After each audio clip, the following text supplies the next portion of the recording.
All right, welcome. Welcome to a practical guide of the ethics of AI. Just to show of hands, how many of you are already using some flavor of AI technologies today? A couple of you? Awesome. All right. So my name is Nathan Lizanowski. I'm a Chief Technology Officer of Concurrency. We're a company that does a lot of digital transformation work in the AI space. And this happens to be a passion of mine. I am really excited about the idea of AI, but I'm also really excited about how we think about the ideas of AI and how we protect the things we care about to make sure that they continue to be things that are held as precious and good and important. So the reason for this talk today is to set a little bit of the tone by which we think about this topic. I think Satya Nadella does a great job of talking about it. I love the fact that the inclusivity area is over there. This is a good opportunity for us to not only talk about it as what and the why, but the how. And what I'm going to share with you today is some practical steps that we've been applying into our projects that you can bring into your own projects around helping to start the discussion around implementing AI, but implementing it in a way that brings ethical boundaries around the different components of the project and proceeding through the project in steps that allow you to be able to build those appropriate barriers. So I'll share with you both a practical output of this as well as some assets later on in the project. So first, let's say, why do we care about this? Well, we care about it because it's impacting people. It's impacting people in a lot of interesting ways. So this was a study that was highlighted by the New York Times, and it talked a little bit about how facial recognition seems to work pretty good, but only for a percentage of people. And those percentages of people that are not working well for are people that are being excluded, they're being treated unfairly, they're receiving an impact that wasn't necessarily planned for. So when we think about building AI systems, we usually think about the good it's producing, but we don't always think about how downstream this is going to impact people in negative ways, and making sure that the way that we build these systems is inclusive and also impacts people fairly. Another example would be, and you don't necessarily think about this in terms of ethics, but it certainly has impact, right? Driverless cars, kangaroos throwing off animal detection software tied to the driverless cars, right? This kind of thing seems a little funny in a sense, but it's a real life issue. If I don't build my systems in an appropriate way, is that an ethics problem? Maybe, it might, because at the end of the day, legal people get involved in this, and we have to think about what are the steps we went through to produce the software. We also have to think about jobs that are under pressure from AI. So you think about the things that we're going to do that are really great, that are stemming from the capabilities of AI. Also think about how things like retail and drivers and call centers and fast food and translators and interpreters are being impacted by AI becoming something that starts to replace what they do today. Think about Starbucks, right? Starbucks is highlighted in this conversation throughout Ignite. They're implemented a technology where people are ordering from their phones. You walk up, you've already placed your order, so nobody had to take your order, right? You walked in, you got your cup of coffee, you left. That impacted people's lives. Starbucks has done a good job responding to that and leveraging those people in different ways. But if you didn't think about that in advance, you might have downstream effects that you didn't necessarily consider.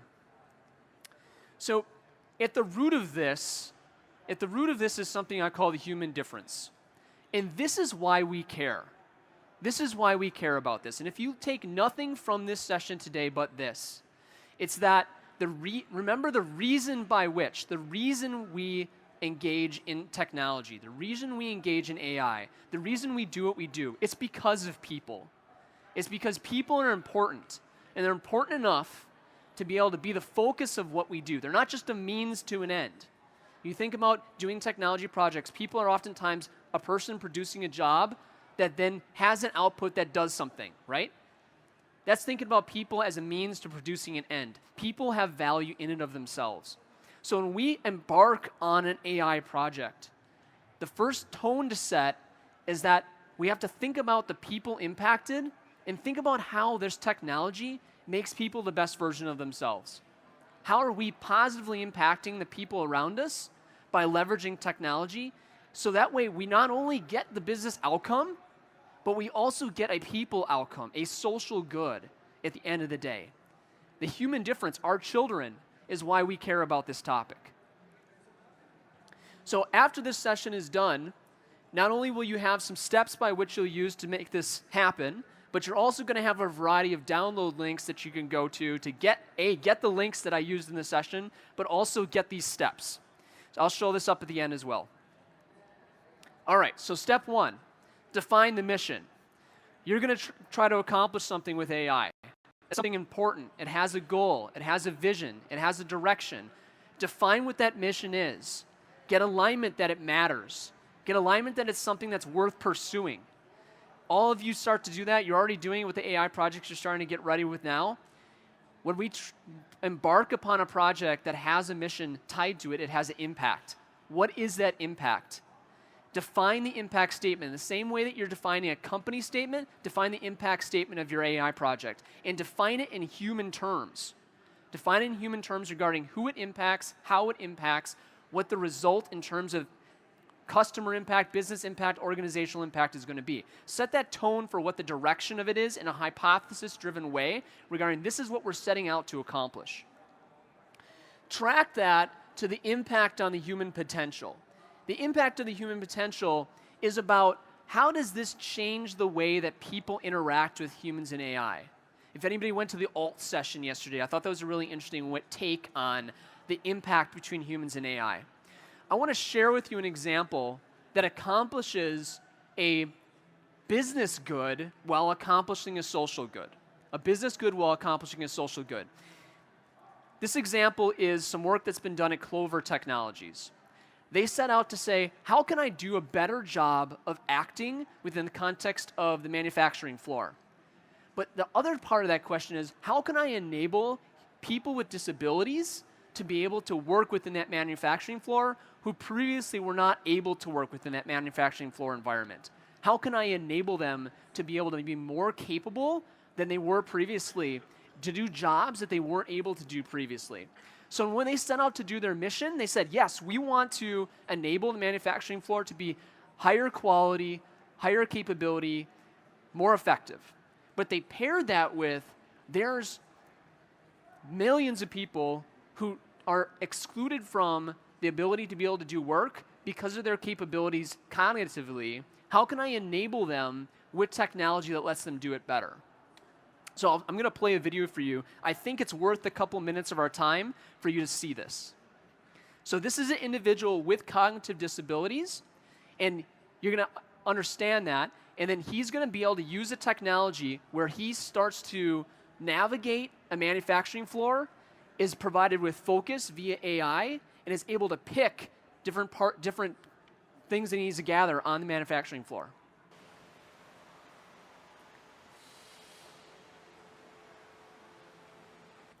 Hello everyone, I'm Jeff Linsenmeyer. I am Tim Linsenmeyer's son, and I'm here at Clover to do some job technology stuff today.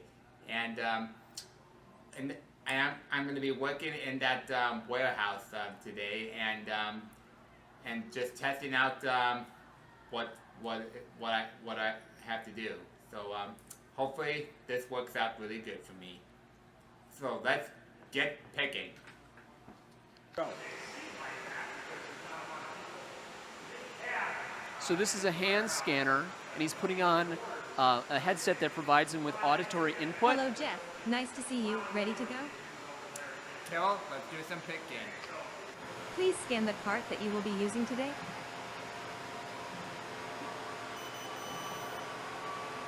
Your next pick location will now appear on the screen. So it's showing him where to go, both auditory as well as on his screen, within the context of the overall environment.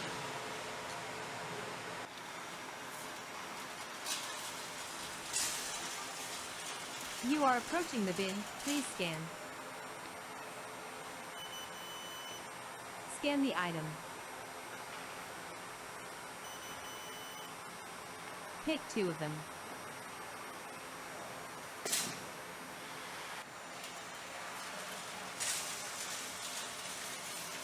You are approaching the bin. Please scan.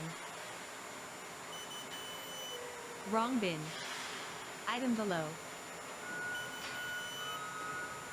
Scan the item. Pick 2 of them.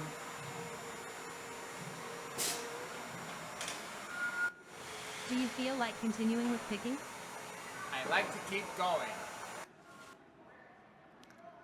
All right, so that might seem a little simple in a sense, but realize that that type of person does not have the ability to do that job today. They don't have the capability of doing that job because of focus, because of the information they're receiving, and this has enabled both of those. So it's an example of AI providing a social good with also providing a business good. So I encourage you to use this. Not only, this is also going to be an open source project. So this is something that other organizations can download and use. We already have companies that are asking us to be able to use this for both navigation as well as just customer service kind of scenarios. So very interesting stuff. Okay. So when we think about that, we think about it inside the context of inclusive design. We think about inclusive design being one of the aspects of what we care about when we think about AI. And that feeds into creating a team. When you create your team for an AI project, think about that team in terms of the diversity of talent, the diversity of individual that feeds into that team.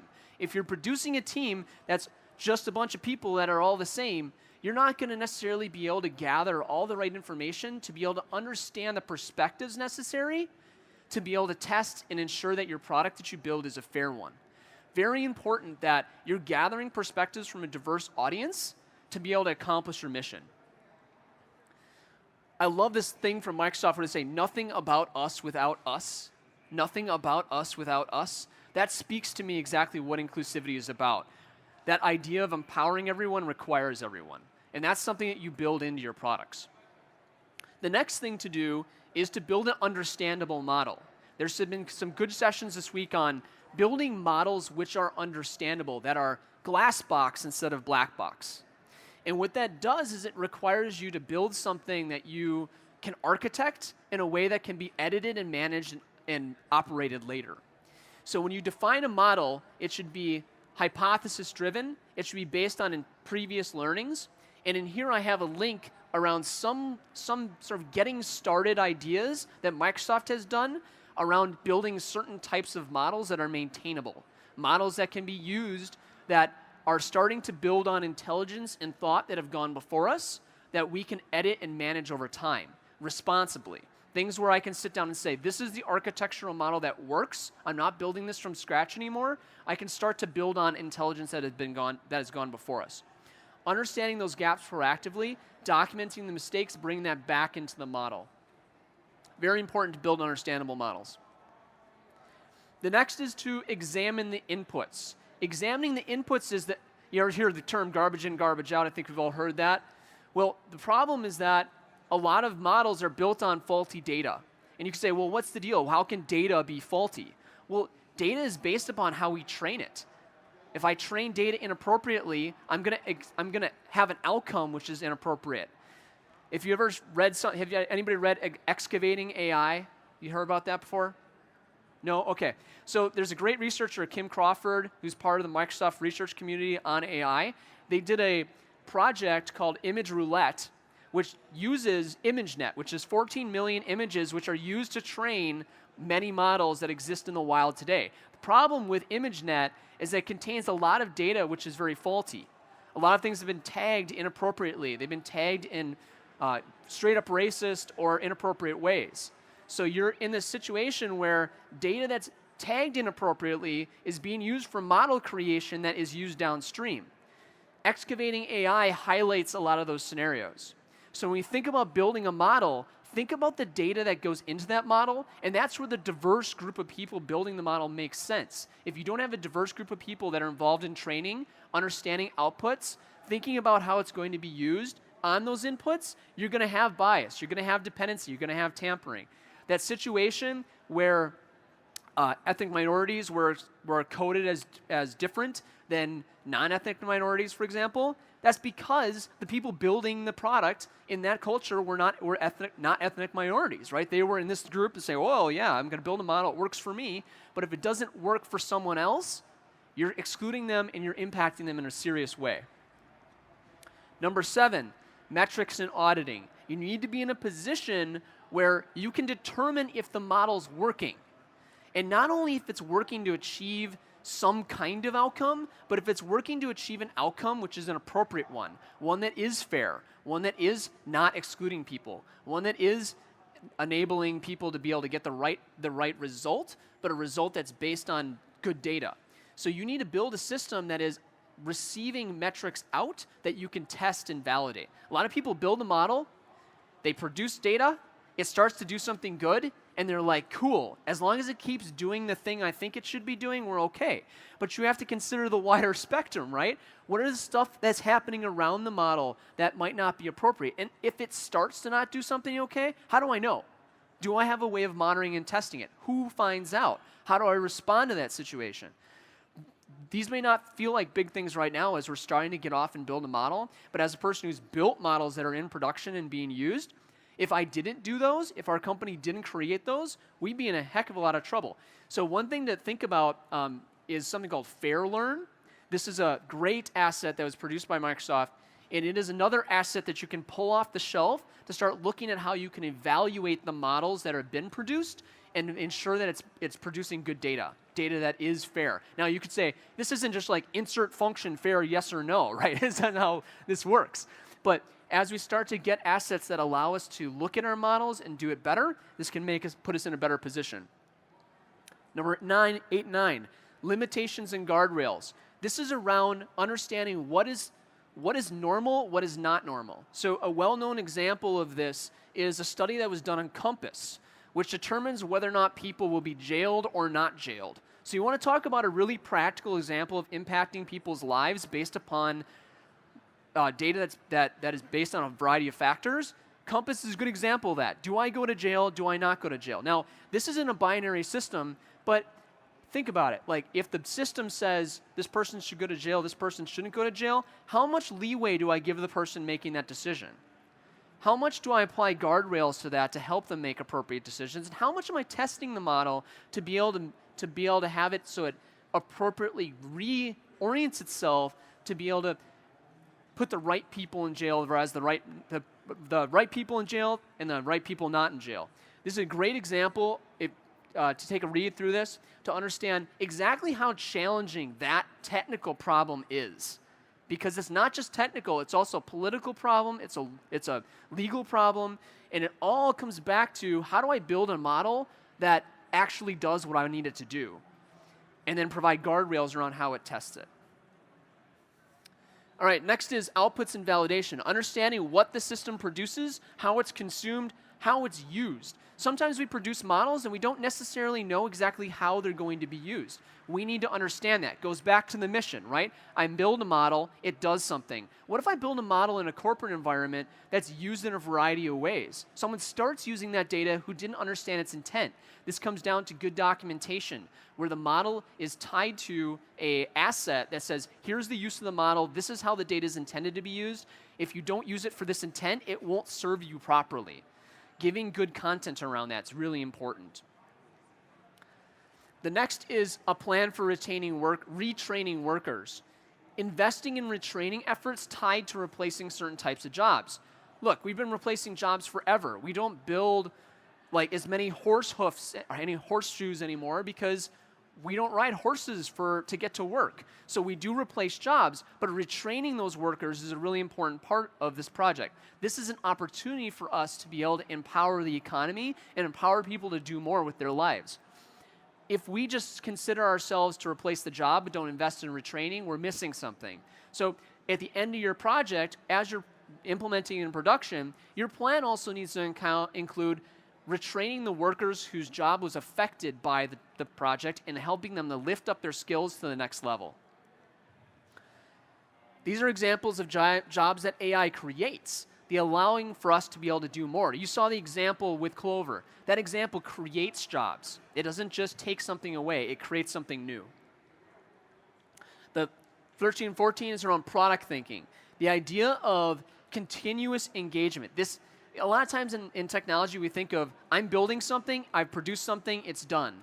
AI projects, it's very, very critical that you engage in a product thinking type mantra, where you build something, you iterate. You build something, you iterate. You keep making it better over time. So when you embark on your AI project, when you define the mission of your AI project, it needs to be oriented around the idea of a product development lifecycle. Don't embark on it in a project lifecycle, embark on it in a product lifecycle. I dare say that you shouldn't even do it if it's a project lifecycle, because you're just doing something borderline irresponsible at that point. All right. Lots of assets here, only 20 minutes. So here's my Twitter account, lots of good content from there. Definitely access the asset downloads, a link list from this session. Every link in this deck is on that blog site, so grab that. And then also some work that I've done around ethics of AI, chapters 1 through 6 are also up there. So if you want to do some real, like kind of long form reading on this topic, more than we're able to get through right now, go out there, check it out, give me some feedback, let me know what you think. We're going to keep iterating on that content and making it better and adding new chapters, kind of a released book in a way that just keeps building over time. So give me some feedback on that. Hopefully this has been helpful for you to be able to structure your efforts. And I'll be around as long as you want for us to talk about this topic. I love this conversation. This is so important to us. It's so important to what we're doing next with AI. So thank you.